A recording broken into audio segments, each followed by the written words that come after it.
Well, good afternoon, everyone. Welcome back to SAFC Live. It's the post-game programme here, broadcasting around the world. Danny, we've been watching Sunderland this afternoon, and they've lost the unbeaten home record in the league. It was Hull City to do it, fourth of bottom before a ball was kicked this afternoon, but they've won 1-0.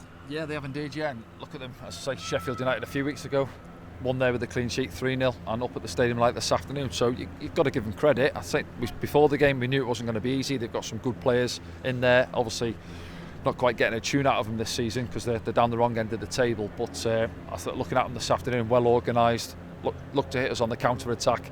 Obviously we'll get onto the goal in a minute, which has come from another set piece, which is disappointing. Where the value for the win, really, you could probably say so, as the away side.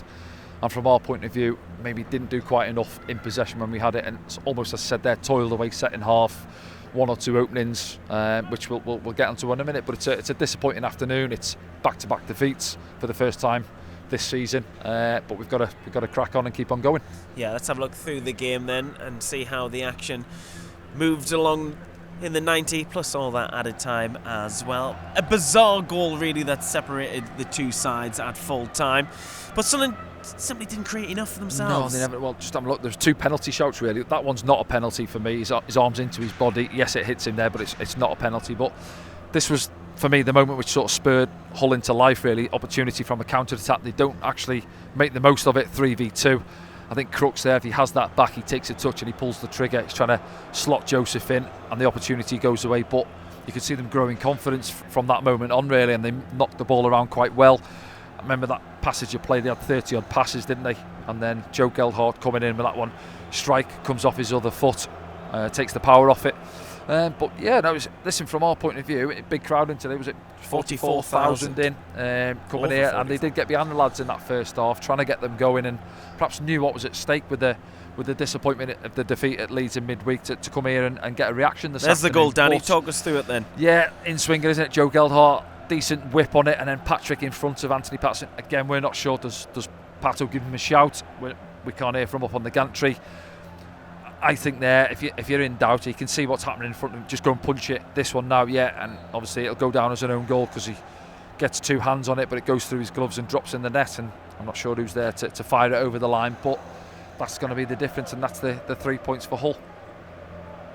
Yeah, it comes off Patterson's right hand after Patrick Roberts jumps just in front of him. Yeah, another opportunity just after, wasn't it? See Joseph, isn't it? Just getting across. Luke O'Nien gets the block in the end. And again, you can see Hull, I think they had a sort of 20-25 minute spell in that first half where they had some good opportunities here again now. It's a good save, yeah, that. he does well on that one because they've now put Crooks in front of him, who's a big unit, and he does well to claw it away, really. And here's Luke's offside goal now. Again, good line from Hull. They stay strong, really. I think sometimes one or two get a little bit edgy, a little bit nervy and drop in early, but they don't. They stay strong, and Luke is a yard or so offside there. Isidore, he'll be in there frustrated. We didn't see much of Wilson Isidore today. He generally gets one big opportunity in the game, as he did on Monday night, which he took, and we'll get onto his one second half. But there, he's feeding on scraps this afternoon, and you could see his body language. He looked frustrated again. You know, we're trying to get him in behind, and I think it's two opportunities on target this afternoon. I think it's that one, and then the one which we're going to see in a minute in the second half, which I think it was Trey Hume, which he parries away. So two opportunities on target from our point of view is not enough, really, for where we're trying to get to at this stage in the season against the side who are obviously struggling down the other end of the table. But they had moments on the counter, and there's this one now, isn't it? There's quite a lot of times they find themselves with a man, more than Sunderland in these attacking situations. Yeah. We said before the game, how's it going to go? We're going to have a lot of possession, and they'll be looking at counter-attacks and spring with a bit of purpose. And unfortunately, that's where Dan Ballard, he actually does well defensively. He gets the blocking, but he looks like he's done his hamstring there, doesn't he? Dan Ballard. And then they'll have the one which Crooks back heels in a moment. You see there, it's a good block. But it's weird, isn't it? It's almost blocked. I think it was off his calf, really, and it must have triggered something into his hamstring there. So hopefully Dan will be okay, because he's been great in the last couple of weeks when he's come back into the side. And there's the one there now. Lovely ball in from Trey Hume, bent it in between centre-back and full-back. And there Wilson sees it all the way. The only thing you can say, he's trying to be too precise and just guide it in between keeper and near post, and just puts it past the post. So that's the one he's been waiting for all afternoon, really, from his point of view. Starved of a lot of service, wasn't he, Wilson, this afternoon? Minutes on the pitch again for Romain Mundle this afternoon. Yeah, We've got to take the positives where we can. Yeah, Danny. exactly. Yeah, we were thinking, will we see him on Monday? But we never. But he got 45 this afternoon. He was busy, wasn't he? Seen a lot of the ball up against Louis Coyle. Here's that one now. Again, 4v2 counter attack. Yeah, Pato gets the block on the first one, and then there. Do you know what's a great call? But we'll see it, I think, in that slowed down one, bang in line in a second. Here now, there, and as he flicks it, he's a yard or so offside. It's a great finish, by the way. Little back heel, 2 or 3 getting back there, and bang on the half volley. Thinks he's doubled his sides lead there, but flag goes up. And then, our best sort of avenue looked like it was coming down the flanks from the fullbacks. Dennis was getting forward, trying to put a few balls in, and Trey Hume as well, wasn't he? And then there's Mienda. I think he's got half an hour or so, Elijah, this afternoon, but relatively quiet. But this was his big moment. Yeah. So it's on his weaker right foot. Strikes it okay, doesn't he? But drags it past the post. So I'd say our 2 best opportunities in the second half have come from the 2 strikers. Another good save from Anthony Patterson there. Yeah. Listen, he's made a few, hasn't he? But he'll be in there now thinking about the one which has obviously cost us this afternoon, the big moment in the game. But he's got to put it to bed, and we've got to crack on, as I said there. And then I think, this is Job, isn't it, trying to get there. I'm not sure, we haven't seen the handball shout yet against Louis Coyle, have we? So we'll have a look at that in a moment. And then Trey getting in there again. Yeah, ball shoveled in, and he has an opportunity which the keeper parries. And there's the handball shout. Should this have been a penalty?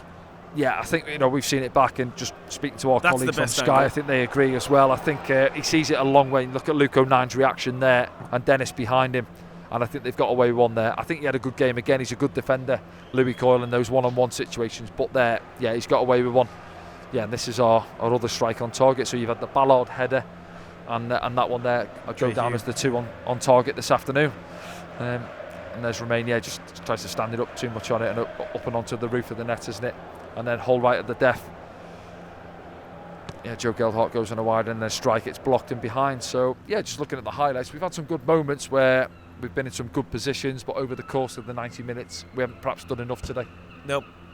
Okay then, let's have a look at the other scores from last night and from the same kick-off time as us this afternoon. Remember, everyone's still to play at the bottom of that graphic you can see there. Last night it was Bristol City 2, Middlesbrough 1, Burnley 4, Sheffield Wednesday 0. Of course, Sunderland go to Hillsborough on Friday.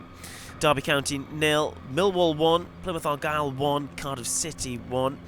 And you know all about our game as well. Let's have a look at the league table. What does that do for Sunderland? Well, as we know and as we spoke of before the game, it doesn't really do much for Sunderland, does it? Obviously not getting a point, but no one else really played.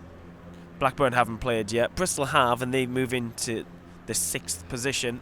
Yeah, with they their win along last Bristol night. City, aren't they? Yes, good result. As Middlesbrough is at Middlesbrough's dropped down to 12th. Yeah, look at that. Yeah, so Michael Carrick's got to get his lads going, hasn't he? And as you say, it's tight in behind us, but from our point of view, you're looking at that there, and it is slipping away. We've got to be honest, but the lads have got to keep on going. And say you don't want to be sort of marooned in that place between, well, we can't quite get to the automatics, but then we're sort of safe in the playoffs, because obviously if that's your mentality, things do slip away, and then 1 or 2 get on a little bit of a run behind you, all of a sudden that gap closes. So they've got to keep on plugging away and get back on track.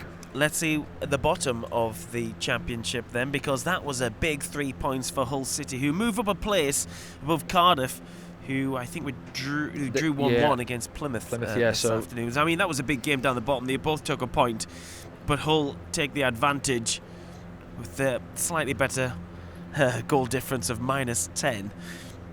But Hull able to pull away by a position as well. And then, of course, they go in within striking distance of Portsmouth as well, and Stoke, who are... Stoke can't quite get going under Mark Robbins since he's gone in there, and I thought he'd go in there and get him going. 2 or 3 wins on the board, but they're right in amongst it, aren't they, Stoke as well? Yes, they've got that game in hand. You look at Plymouth and Derby have played a game more than a few down there, and John Eustace, it was an interesting one, leaving Blackburn in the playoffs to go and join Derby, who were second from bottom. And then Luton, as I say, they didn't offer a lot when they were up here a couple of weeks ago. That 2-0 victory for ourselves, and you fear for them back-to-back relegations. Okay, let's see what you've been saying around the world here on SAFC Live on the hashtags. Someone's got into it's our old friend Red and White Haddock, who says, do you think the defeat at Leeds affected us today, Danny? Was there a hangover there? Well, we chatted to Rob before the game, and I said, will he look to freshen it up? And maybe the lads put a lot in there off the ball. It was hard work, on the legs when you're not getting a lot of touches on the ball, but you're having to do the hard yards. I was thinking he might make 1 or 2 changes today, because we mentioned the bench, and you look at it, I think we've got some good strength and depth on the bench now. But obviously he went with the same starting 11, and now he can guarantee everybody in the pubs and leaving the ground will be discussing it, as they always do. Why hasn't he changed it today? And I'm sure he'll get those questions off the media as well. But he felt that they were good enough to go again. The game was Monday, obviously it's Saturday, so there is a bit of sort of time to get the legs going again. So I see that really. But if you're looking at the performance as a whole, we said it up there in comms. I think that we were almost grinding in second gear. We couldn't quite get into third and fourth gear today. So that is the frustration. And as you say, a good crowd in the stadium. Would I have freshened it up? Maybe. Looking at it, I think I go back to a few weeks ago, and I like Mayenda playing up there, maybe alongside Isidore. I think today, coming up against the side, you're at home. We're undefeated at home in the league. To go and chuck those two up top and say, playing behind a little bit more. Again, today, how many balls have gone in behind? Isidore had one where he got to the byline first half to try and struggle to keep it in play. Other than that, everything is in front of Hull and it's around them, and it's comfortable then for their back four, and they'll get on the bus and they'll be going back down to Hull thinking that was quite a comfortable afternoon for us, really, wasn't it? So, listen, we can all debrief it. We'll stand here. As I said, the fans will tonight. I'm sure they will, and the big word coming out of it is a massive frustration, certainly after the defeat at Leeds on Monday. Yep, Sunderland do have to go again on Friday. Oh no, I'm just being pooed on. Well, that's really summed up our afternoon, hasn't it? Let's call things time there then. Oh my goodness. Sums it up, Frankie, as I say. It just really does sum it up. All right then, Sunderland go again on Friday evening. It's an 8 p.m. kickoff, so we'll be on air from 7:15. We'll see you then.